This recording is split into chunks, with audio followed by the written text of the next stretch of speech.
Sekarang kita bisa mengembangkan hubungan antar knowledge dengan membuat sebuah kita sebut dengan rule atau aturan baru. Misalkan kita ingin menambahkan aturan untuk hubungan antara orang tua dengan anak laki-laki dan orang tua dengan anak perempuan. Ya. Tadi kan kita punya informasi yang kita dapat informasinya hanya berkaitan dengan anak laki-laki dan anak perempuan. Misalkan kita ingin membuat sebuah pernyataan baru atau aturan baru, knowledge baru gitu ya, yang kita sebut dengan knowledge orang tua, itu bisa kita kembangkan dari representasi pengetahuan yang sudah kita miliki sebelumnya. Misalkan, ini tadi pernyataan ini itu kan mengatakan bahwa Hari, anak laki-laki Hari adalah Agus. Sehingga kalau saya ingin menyatakan orang tua dari Agus itu adalah Hari, orang tua dari Agus itu adalah Hari, ya, maka informasi atau pernyataan orang tua Agus adalah Hari itu bisa kita peroleh dari pernyataan anak laki-laki Hari adalah Agus. Sehingga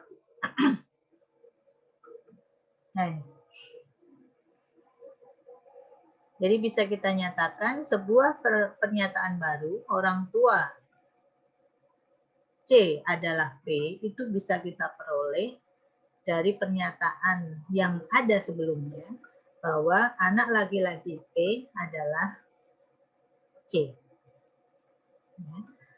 Jadi saya kembalikan ke contoh ini tadi. Jadi pernyataan ini Hari anak laki-laki Hari adalah Agus. Ini kan sebenarnya sama artinya dengan orang tua Agus adalah Hari. Sehingga kalau saya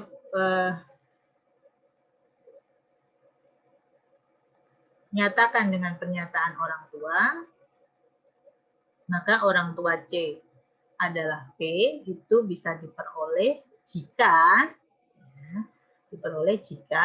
anak laki-laki P adalah C. Nah, pernyataan seperti ini yang kita sebut dengan pernyataan tambahan atau rule, aturan. Aturan ini kita dapatkan dengan membangun berdasarkan fakta-fakta yang diberikan sebelumnya. Nah, fakta-fakta yang diberikan sebelumnya yang tadi anak laki-laki, anak perempuan.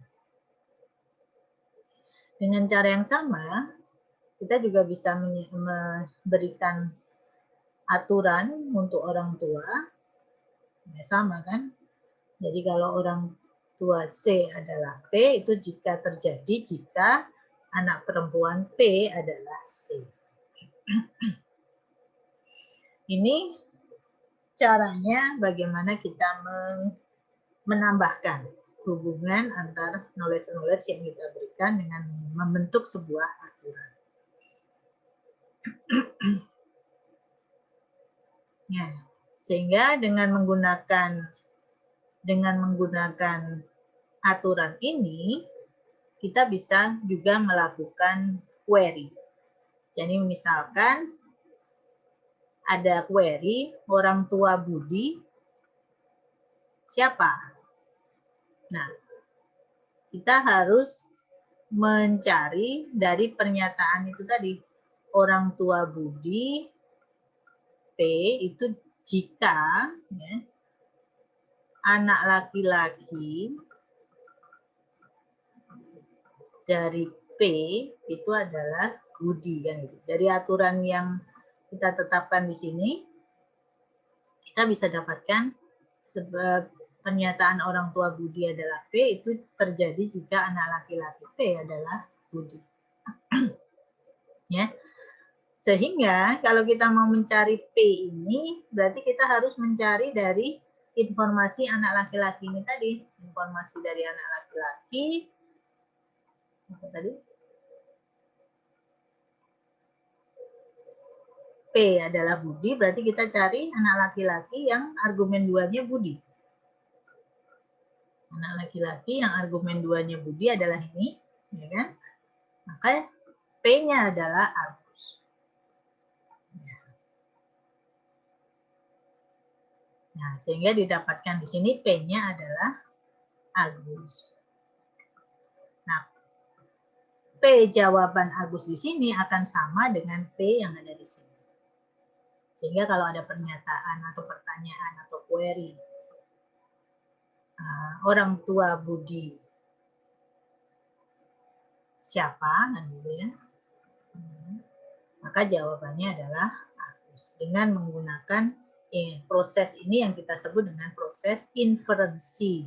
Jadi menginfer, mencari jawaban ya, dengan menelusuri dari aturan yang diberikan, yang di trigger atau diberikan juga dari fakta-fakta yang ada. Ini faktanya adalah yang ini. Nah, aturannya adalah ini, faktanya. Oke. Nah, ini tadi yang kita sebut dengan proses inferensi ya. Jadi ini inferensi. Nah, proses inferensi ini bisa berlaku hanya menerapkan satu rule seperti ini gampang, tapi bisa juga bersifat rekursif. Nah, bersifat rekursif. Misalkan kita ingin mendeskripsikan representasi pengetahuan mengenai keturunan. Ya. Misalkan turunan dari OT itu adalah TR. Di mana ini diperoleh kalau TR itu adalah orang tua dari OT. Nah, itu kalau hanya levelnya satu level. Jadi kalau saya ada ini OT, ini adalah TR. Ini kalau pernyataan satu level kita bisa nyatakan seperti ini. Nah, tapi kalau saya ingin menyatakan turunan yang lebih bawah lagi,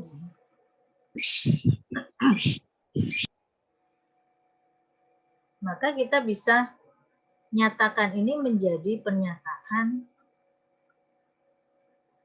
double seperti ini, ya kan? Orang OT adalah turunan dari TR. Sorry, turunan bacanya gini. Turunan OT adalah TR. TR yang di sini yang dimaksud. Jadi kalau saya mengatakan di sini hubungan antara TR yang bawah ini dengan yang di sini. Jadi turunan OT adalah TR ini jika, ya, ini bisa dilihat, jika orang tua dari ini itu adalah, sebut saja di sini sembarang, kita nggak tahu siapa, P lah, PX atau apalah ya. Jika orang tua TR ini ya, adalah X dan orang tua dari X adalah OT kan gitu. Jadi ini kalau bertingkat untuk dua level yang kita sebut dengan cucu. Nah, bagaimana kalau turunannya di bawah lagi yang kita sebut dengan cicit? Bagaimana kalau di bawah lagi yang kita sebut dengan canggah dan seterusnya? Kalau di orang Indonesia kan gitu urutan cicit, canggah, dan nggak tahu nanti kalau yang bawah lagi apa namanya kalau dalam bahasa Jawa itu diajarkan. Nah, kalau yang paling bawah lagi gimana? Apakah kita harus mendefinisikan semua seperti ini? Ya, ini kalau levelnya 3, cicit, ini berarti kita harus mendefinisikan lagi cicit. Kalau levelnya 4, maka kita harus merubahnya ini menjadi sebuah fakta yang direpresentasikan dengan proses rekursif.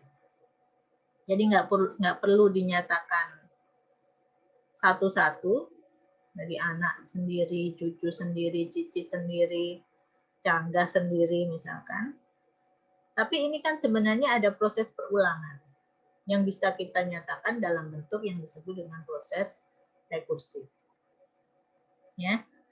Bagaimana bentuk rekursifnya? Kita tentukan yang dasarnya saja dulu. Bahwa dasarnya itu bahwa untuk satu level, dasar untuk satu level, kalau orang OT ini adalah turunan OT itu adalah TR, itu terjadi kalau TR itu adalah orang tuanya OT. Nah, ini kemudian secara rekursif kita gunakan ke bagian yang kedua. Nah, jadi definisi yang pertama ini itu kita panggil atau kita gunakan untuk definisi yang kedua. Berarti secara lebih jauh bahwa turunan OT itu adalah TR jika TR itu adalah orang tua dari P dan turunan dari OT itu adalah P juga.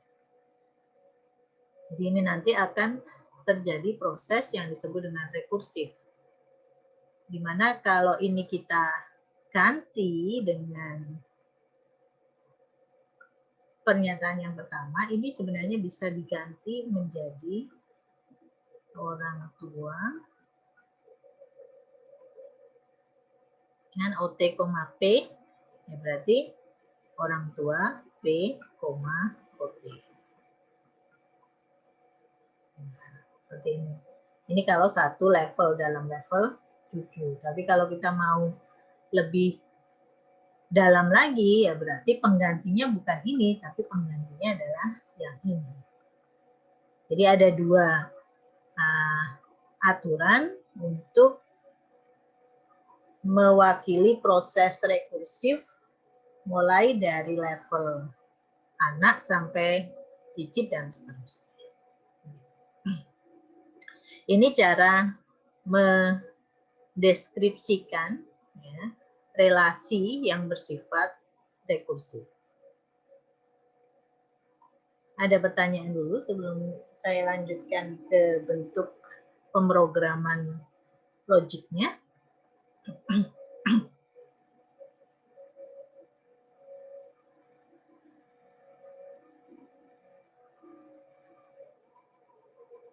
Tidak ada?